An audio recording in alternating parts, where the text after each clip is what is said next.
बंद द्वार तभी खुलेंगे जब उसमें शक्ति का स्रोत प्रबल होगा, और शक्ति का स्रोत परमात्मा है, ईश्वर है। उसे कहा गुरु, उसे कहा गुरु। तो गुरु निरंतर अपने शिष्य मंडल के लिए, भक्त मंडल के लिए साधना रत होते हैं। गजेंद्र ने जब प्रार्थना की है तो गुरु शब्द का प्रयोग किया है। अखिल गुरु, परमात्मा भी सबका गुरु है। वह सबका गुरु परमात्मा जिस समय सुखदेव जी महाराज परीक्षित को गजेंद्र मोक्ष की बात सुना रहे हैं, परीक्षित जी महाराज के मन में आया कि गजेंद्र ने कौन सी तपस्या की थी कि भगवान उसको बचाने के लिए आ जाते हैं। उस समय सुखदेव जी महाराज ने बताया कि ये जो गज था, हाथी था, ये किसी अपने पूर्व जन्म में पांड्य देश का राजा था, इंद्रद्युम्न। और इंद्रद्युम्न कृष्ण भक्त था। ध्यान देना सज्जनों, कृष्ण भक्त था, भक्ति में बैठा हुआ था, पूजा में बहुत भाव से बैठा है। इतने में महर्षि अगस्त्य आ गए। सज्जनों, अगर आप पूजा में बैठे हो और आपके बहुत पूज्य श्रद्धेय गुरु आ जाए या कोई उस कक्षा का महात्मा आ जाए तो उठ जाना। तब ये मत सोचना कि मेरी पूजा खंडित हो जाएगी। ये मान लेना कि शायद तुम्हारी पूजा को सफल बनाने के लिए महात्मा आ गया है, पूजा को सफल बनाने के लिए। इंद्रद्युम्न इस बात में चूक जाते हैं। अगस्त के आ जाने के बाद चुपचाप बैठे रहे। उसी समय इंद्रद्युम्न शापित हो गए हैं कि जिस तरह से हाथी इतना बड़ा उसका डील डॉल है, लेकिन हाथी की आंखें देखा है ना, बड़ी छोटी छोटी होती हैं। कहा है कि अपनी आंखें खुली रखो, अपनी दृष्टि विशाल रखो, दृष्टि विशाल रखो। विशाल का मतलब है आपकी दृष्टि व्यापक भाव में हो, व्यापक भाव में। अगर किसी के अंदर दोष देख लो तो यह मत सोच लेना कि ये दोषी ही है, यह भी सोच लेना कि हो सकता है इसकी कोई मजबूरी है। जैसे ही आप ये सोच लेंगे कि हो सकता है ये दोषी नहीं है, हो सकता है परिस्थितियों के कारण कुछ मजबूर हो गया हो, तुरंत आपकी दृष्टि ऊंची हो जाएगी। किसी के दोष दर्शन के साथ ही आपकी वृत्ति भी उसके प्रति संकुचित हो जाती है, और दोष दर्शन में भी आपने अपनी दृष्टि को विशाल रखा तो आप दूषित नहीं होंगे। यही विशाल दृष्टि है। हाथी की दृष्टि बड़ी छोटी है, लघु है। उसका परिणाम इंद्रद्युम्न अपनी लघु दृष्टि से बैठा रहा, बस पूजा को ही देखता रहा, पूजा में ही अपनी विशालता को संकुचित कर देता है, और इसी के साथ वह शापित हो गया। कहते हैं वही बना है गज। ग्राह, ध्यान दें, चूंकि वह भगवान श्री कृष्ण का भक्त था, जन्मांतरी साधना थी, शापित तो हो गया लेकिन उसकी साधना निष्फल नहीं जाती। इसलिए इस बात का निश्चय रखना कि आपने अगर एक नाम भी लिया है तो वह आपका एक लिया हुआ नाम भी बेकार नहीं जाएगा, बेकार नहीं जाएगा। आप कहें कैसे? एक बड़ा बर्तन है, पानी कम आ रहा है, पानी के महत्व को उस समय व्यक्ति समझता है जब पानी ना हो, पानी बिल्कुल नहीं है, और आप चाहते हैं कि अरे ज्यादा नहीं तो कम से कम थोड़ा ही पानी मिल जाए। इतने में आप देखा कि एक एक बूंद टपक रहा है, तब आप क्या करेंगे? एक एक बूंद टपक रहा है। कल्पना करिए, आपने एक बड़ा बर्तन रख दिया, और जब एक बड़ा बर्तन रख दिया तो आप देखें कि एक बूंद जब बर्तन में गिरा तो बर्तन भरेगा? नहीं भरा। लेकिन एक बूंद ही, एक ही एक तो गिर रहा है। इसलिए आज आपने नाम लिया, 1 मिनट नाम लिया, तो 1 मिनट भी जो आज आपने नाम लिया है वो बेकार नहीं जाएगा। पड़ा रहने दो बर्तन में। अगर बर्तन लगा रहा फिर भी कल्पना करिए, एक बूंद गिरा और गिरने के बाद सूख गया, पानी बंद हो गया। एक बूंद गिरा और बर्तन में गिरने के बाद सूख गया।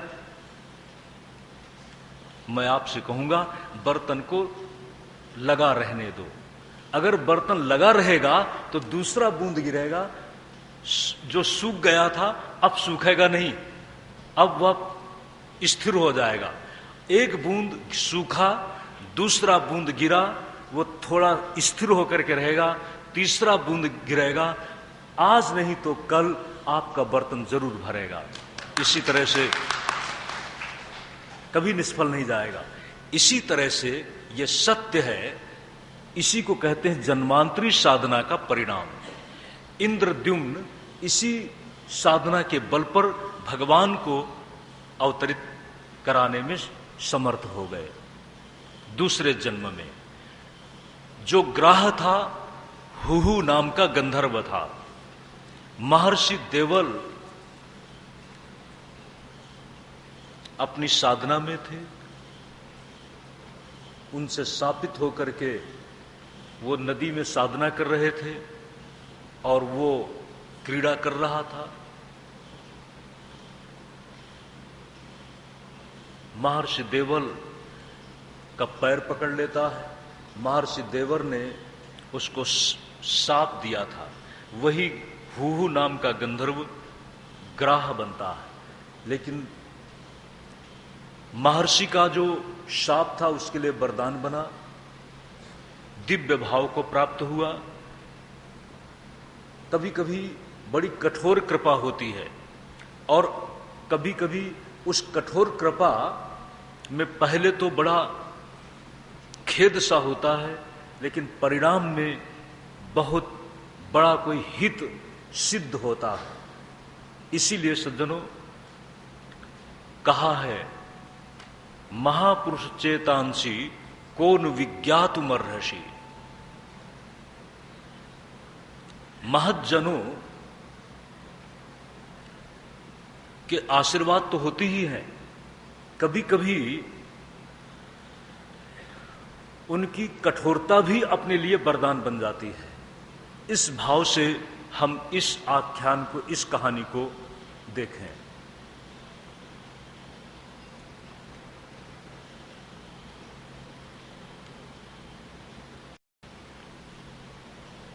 देवर्षि नारद से युधिष्ठिर ये सारी बातें सुन रहे हैं।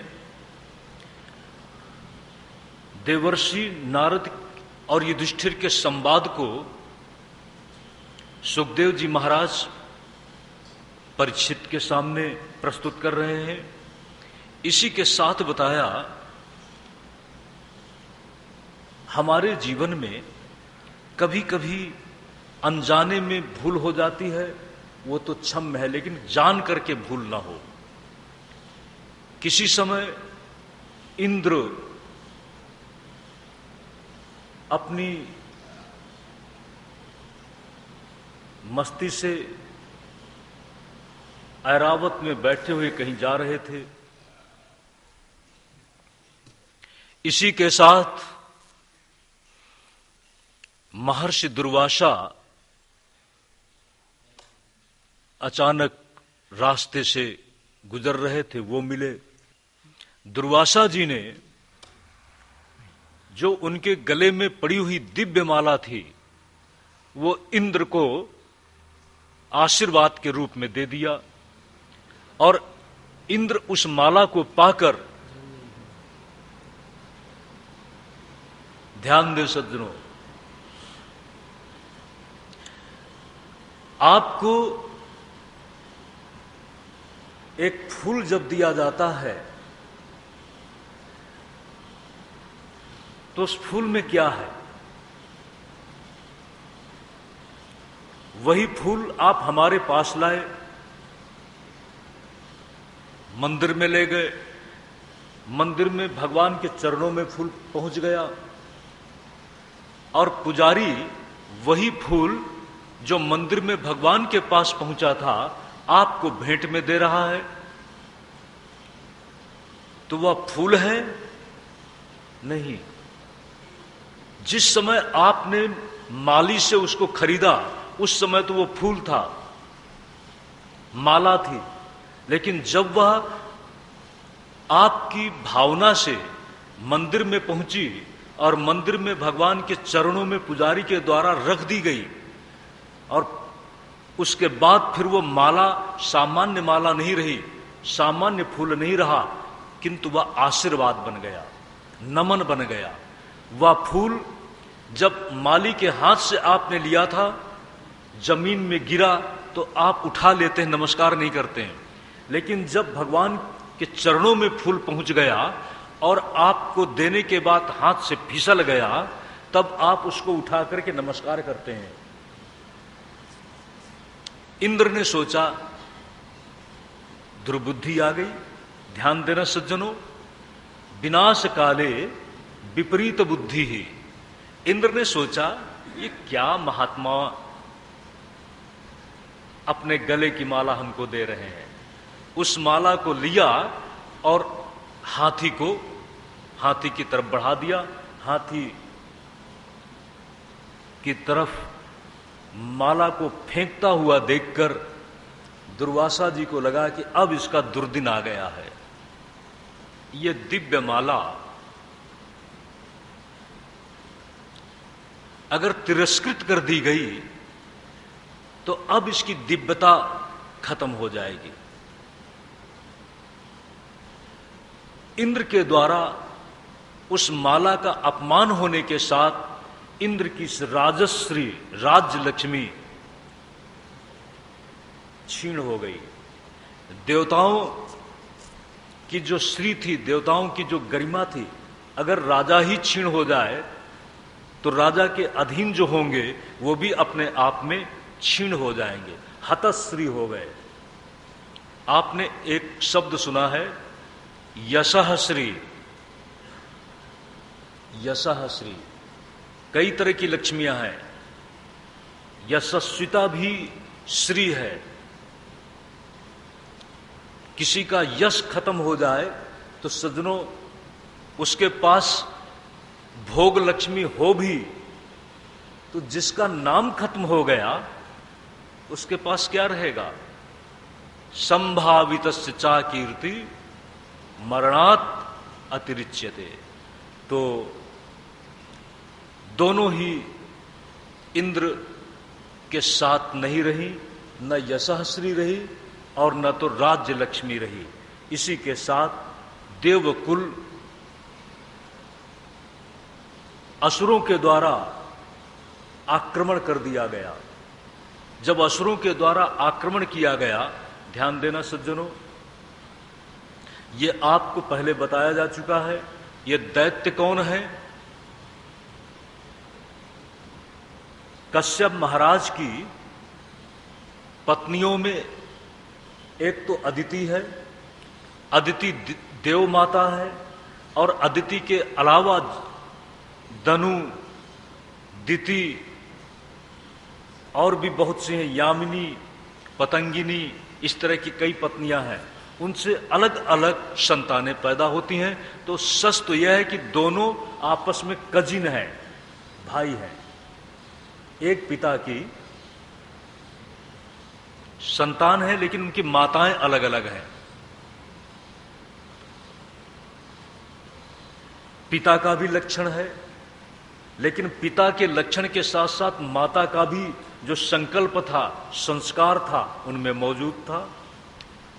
इसलिए सज्जनों, आपस में कभी कभी जब झगड़े होते हैं तो झगड़ों के बीच में भी कोई आपस में निकटता होती है।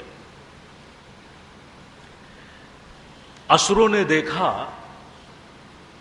कि इस समय देवता कमजोर हैं, उन्होंने जिसको हम शत्रु मान लेते हैं, शत्रु नीति है कि जब शत्रु कमजोर हो रहा हो उस समय उस पर आक्रमण किया जाए। शत्रु नीति तो यही है। देवता लोग असुरों की संपत्ति पर अधिकार पा लेना चाहते हैं। देवता लोग अपने पुरुषार्थ में पराधीन हैं, लेकिन दैत्य लोग अपने पुरुषार्थ में स्वयं उद्योगशील हैं। जो स्वयं उद्योगशील होने की संस्कारिता में होता है वो समाज बलवान हो जाएगा। और जो कल्पना करिए, आपने सोचा कि अगर मेरे पर कोई प्रहार करता है तो उसका जवाब मैं दूंगा, तो इसका मतलब है कि आप जवाब देने की तैयारी जुटाएंगे। और अगर आपने सोचा कि अगर मेरे पर किसी ने प्रहार किया तो उसका जवाब कोई दूसरा दे देगा, तो इसका मतलब है आप अपने आप में कमजोर बने रहेंगे।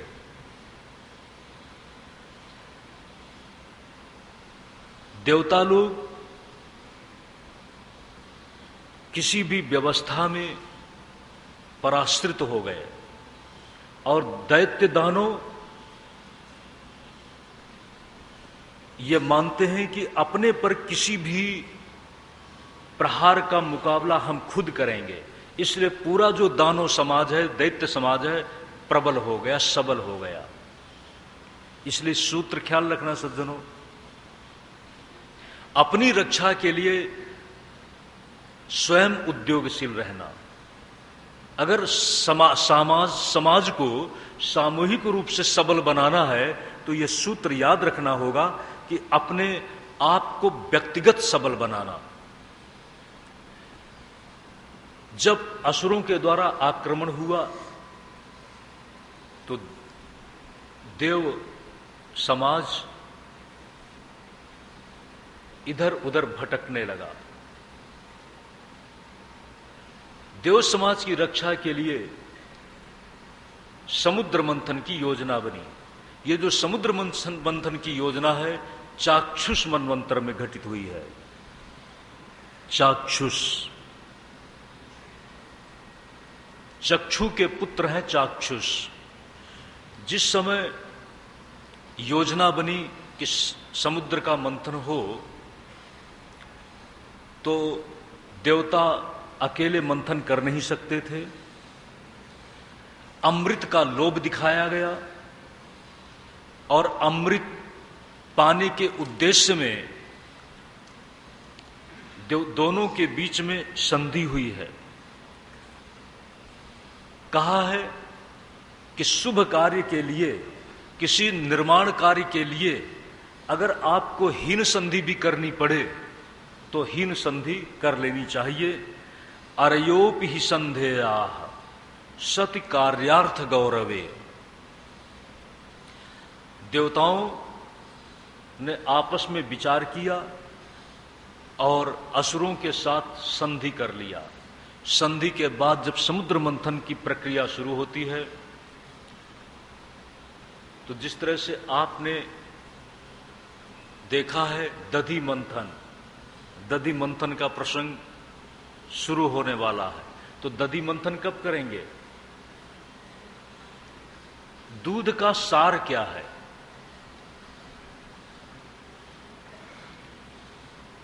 आप दूध का मंथन करना चाहते हैं तो दूध तो अपने आप में पुष्टि देता है, लेकिन दूध पुष्ट